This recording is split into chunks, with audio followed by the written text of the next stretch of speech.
यह कहानी एक छोटे से शहर गौरवपुर के एक सुनसान कोने में बने एक पुराने जर्जर गैराज की है। लोग कहते हैं कि उस गैराज में रात होते ही कुछ अजीब होता है। कई लोगों ने वहां डरावनी चीखें सुनी हैं, लेकिन कोई भी हिम्मत करके वहां गया नहीं।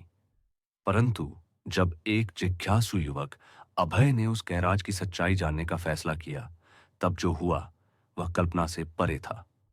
गौरवपुर के अंतिम छोर पर एक पुराना गैराज था, शर्मा ऑटो सर्विस। यह गैराज पिछले 15 सालों से बंद पड़ा था। इसके मालिक बलवीर शर्मा की रहस्यमयी तरीके से मृत्यु के बाद किसी ने उस जगह को हाथ नहीं लगाया। लोग कहते थे कि बलवीर की आत्मा अब भी वहां घूमती है। कुछ स्थानीय लोगों का दावा था कि उन्होंने रात में वहां से अजीब सी गड़गड़ाहट और कराहने की आवाजें सुनी हैं। अभय एक यूट्यूब चैनल चलाता था, भूत की तलाश, जिसमें वह रहस्यमयी और डरावनी जगहों की जांच करता था। जब उसे शर्मा गैराज के बारे में पता चला, तो उसने तय किया कि अगला वीडियो वहीं शूट किया जाएगा।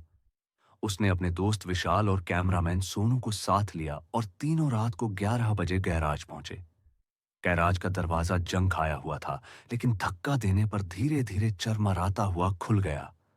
अंदर घना अंधेरा था। सिर्फ उनकी टॉर्च की रोशनी में टूटी कारें, तेल की खाली टंकियां और जमीन पर बिखरा हुआ सामान दिखाई दे रहा था। अचानक सोनू बोला, भाई, कुछ तो गड़बड़ है। ये जगह अजीब सी लग रही है। अभय ने हंसते हुए कहा, भूत नहीं होते भाई, बस डर का वहम होता है। कैमरे की रिकॉर्डिंग शुरू हुई। तभी एक पुरानी कार के अंदर से खुद ब खुद रेडियो चालू हो गया, जिसमें एक पुराना फिल्मी गाना बजने लगा। वो शाम कुछ अजीब थी। सभी चौंक उठे। सोनू डर से कांपने लगा।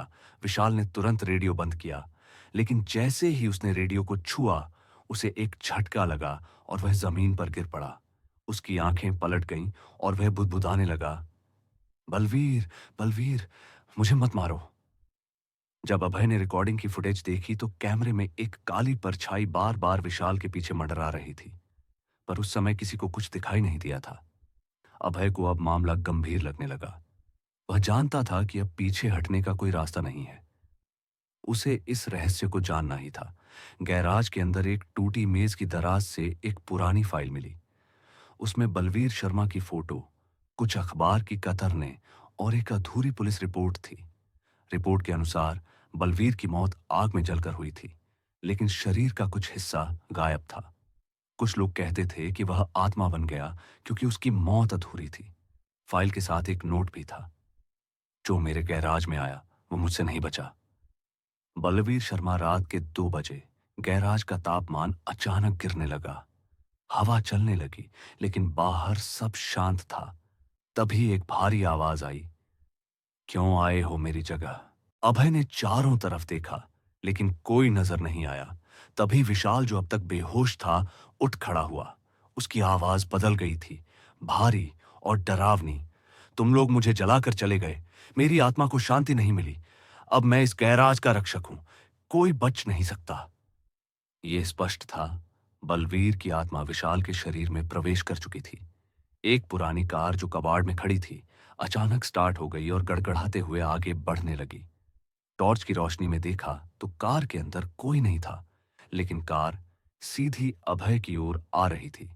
अभय जैसे तैसे बचा। सोनू ने रोते हुए कहा, भाई, चलो यहां से, यह जगह शापित है। अभय को याद आया कि फाइल में एक पुराना जिक्र था।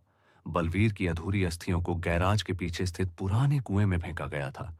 अगर उन अस्थियों को पूरी विधि से दफन किया जाए, तो आत्मा को शांति मिल सकती है। वे सब मिलकर गैराज के पीछे गए। कुएं के पास खुदाई की तो उन्हें एक छोटी थैली में हड्डियां मिली। अभय ने एक पुजारी को बुलाया और उसने विशेष पूजा कर बलवीर की आत्मा को शांति देने का प्रयास किया। जैसे ही अंतिम मंत्र पढ़ा गया, विशाल जोर से चिल्लाया और बेहोश हो गया।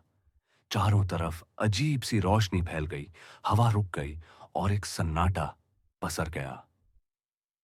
उस रात के बाद शर्मा गैराज से कभी कोई आवाज नहीं आई। कुछ दिनों बाद अभय ने रिकॉर्डेड फुटेज अपने चैनल पर डाली। वीडियो वायरल हो गई। लोग दंग रह गए कि कैसे उन्होंने आत्मा को कैमरे में कैद किया। पर कहानी यहीं खत्म नहीं हुई।